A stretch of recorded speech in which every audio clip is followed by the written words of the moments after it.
Ganyan po, pinakamabilis na pagtatanggal ng matigas na tinik o yung pinaka mayor na tinik ng bangus.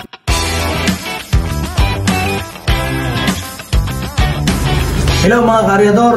For today's video, papakita namin sa inyo kung paano mag-boneless ng bangus o paano mag-debone ng bangus. Please watch this. Simulan natin ang pagdidebone. Una, dapat meron tayong bangus. Dahil kung walang bangus, wala tayong i-debone. Number 2, dapat meron tayong tinatawag na forceps o yung fishing locking pliers yung ginagamit patanggal ng tinik. Number 3, need natin ang kutsilyo na matalas upang madali paghiwa ng katawan ng bangus. First na gagawin natin, babaakin natin yung bangus sa dalawa. Milkfish divide by 2 para mapili natin yung mga tinik sa loob ng katawan ng bangus. And secondly, pagkabaak natin, tatanggalan natin ang mga laman loob o yung tinatawag nating bituka, abdo, hasang, etc. Iyan yung mga kailangan nating tanggalin mga kaaryador. Siyempre, pagkatanggal natin ng laman loob, tatanggalin naman natin yung pinakamatigas na tinik sa gitna o yung major na tinik. Aalisin natin yan para mapilian natin ng mga natitirang tinik na maliliit. Ayos! Pagkatanggal natin ng tinik sa gitna, tatanggalan naman natin ng tinik yung pinaka ibabaw na tinik o yung palikpik niya sa may bahagi ng ulo dahil yan ay matigas pag hindi natin inalis. And then, ang gagawin natin kasunod, tatanggalan natin ng tinik na yung unang bahagi. Yan yung unang bahagi ng tatanggalan natin tinik malapit sa tiyan.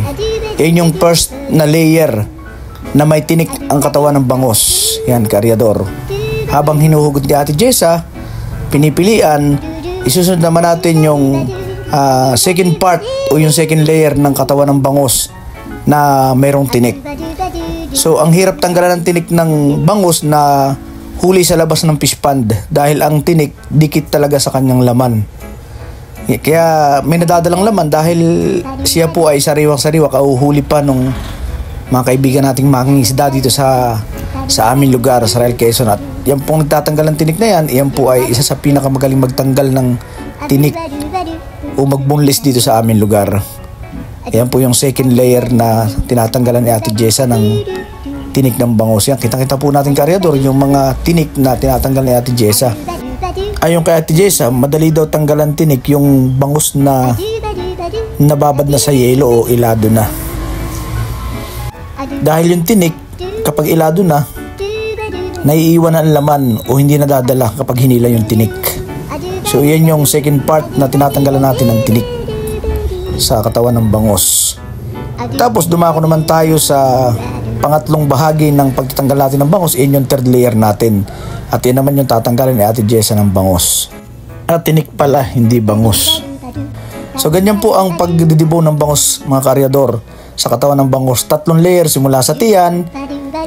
Sa pangalawang layer, yung bandang gitna nung kalahati ng bangus.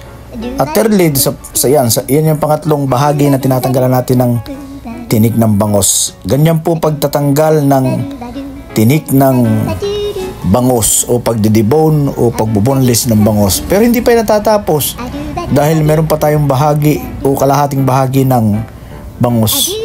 Actually, karidor, si Ate Jessa ay isa sa pinakamabilis magdebone po dito sa amin. Inurasan ko siya around 6 minutes to 7 minutes kaya niya magdebone na isang bangus.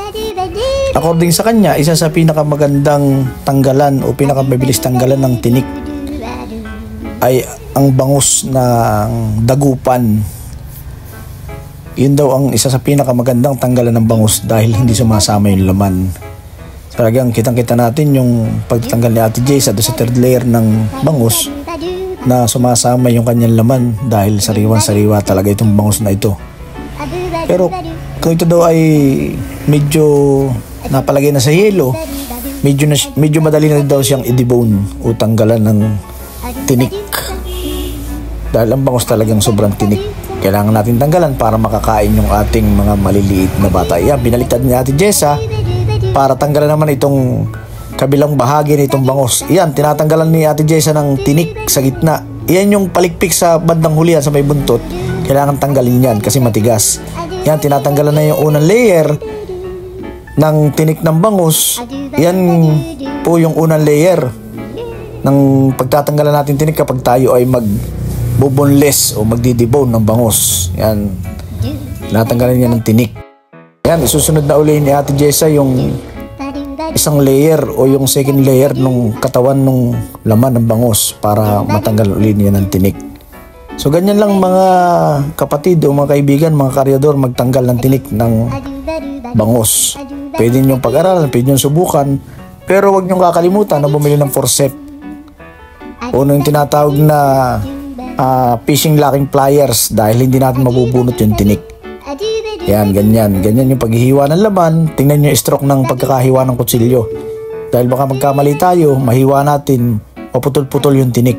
May mga stroke at style din ng paghihiwa ng laman ng bangus. Dahil hindi pwede tayong humiwa ng basta hiwa dito, hiwa doon dahil maraming ang tinik yung bangus na yan. Yan yung second layer. Matatapos na yung second layer ng pagtatanggal ng tinik ng bangus, kinakailangan ating haplusin yung laman para bumalik yung ganda ng hibla ng laman. Yan yung pangatlo, hiniwaan na uli yung pangatlong bahagi at bubunutan na uli ng tinik. Ganyan lang pagdidebone o pagbuboneless ng bangus. Hindi mahirap, hindi madali, pero kailangan nating pag-aralan dahil sa tamang hiwa, tamang bunot ng tinik, tamang gamit ng forceps, tamang gamit ng kutsilyo para makapag-debone tayo ng maayos at makapag-debone tayo ng tama. So, doon sa mga nagbabalak mag-aral mag-debone, panoodin nyo yung YouTube channel ko at lagi kayong mag-subscribe sa aking mga videos na ina-upload. So, don't forget to watch Ariadors TV YouTube channel. So, maraming salamat kay Ate Jessa Bandejas na nagbigay sa atin ng pagkakataon para makunan natin ng video habang siya ay nagdi-debone. Shoutout dun sa mga kaibigan natin na patuloy na sumusuporta kay Ariadors TV. So maraming salamat sa inyo. Huwag kayong magsasawa na laging mag-follow and mag-subscribe sa akin. Maraming salamat sa inyo. At shoutout sa iyo, Quims TV. Naalala kita. At shoutout din kay Sir Lubino Dayon, nasa Bahrain ngayon. Shoutout sa iyo, Sir Lubino. Magpalain ka ng Panginoon, lagi kang mag-iingat yan sa KSA. So tapos na tayo. Yan po yung mga dinibone, binoneless ni Ate Jessa. Yan po yung resulta. So maraming salamat sa inyo. Pagpalain kayo ng Panginoon araw-araw